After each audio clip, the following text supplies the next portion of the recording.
Prince Harry and Meghan Markle have been labelled an act, and this assessment extends to virtually everything they do. I mean, he and his wife clearly live off publicity, historian Simon Heffer shared with GBN. They are a brand. They are an act. And like all brands and all acts, they need the oxygen of publicity. Harry appears to have bad relations with his brother and sister-in-law. Given that his sister-in-law is probably the closest that we've got to a saint in the royal family at the moment, that's not very good PR on his part, he added. His brother had a very difficult time, his wife has been ill, and his father has been ill. The Prince of Wales has held the line pretty well. Although Harry is bogged down in a bitter feud with nearly all of his family, it is suggested the only senior royal he, at one time recently, communicated with was King Charles III. The monarch even decided to meet with his youngest son back in February, one day after his cancer diagnosis was made public.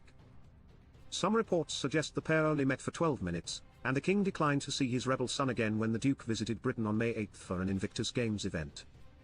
But such measures are seen by some to be nothing more than publicity stunts, which is why His Majesty was likely reluctant to meet with his youngest son again.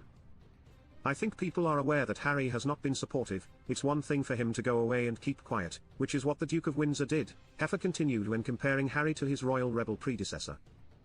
He further added, I understand he's got to earn a living, but nobody forced him into this. He didn't have to leave the royal family. It was quite clear that his father, in particular, wanted him to stay. It was quite clear that there was a serious job for him to do. He was very popular with the public. Since he got married 6 years ago, something has happened. Numerous other analysts have come forward to suggest that Meghan alone is likely not the only thing that drove Harry away. Part of him truly wanted to go. I think in his traumatized mind, he in some way thinks of himself as his mother fighting some battle she never got to finish, a royal insider spilled. The problem is that Diana was never fighting some arbitrary battle, except for maybe her own demons, which is unfortunate. But the princess was simply battling her husband at one time and moved on after their divorce. She was not out to get the crown, her eldest son's future crown mind you.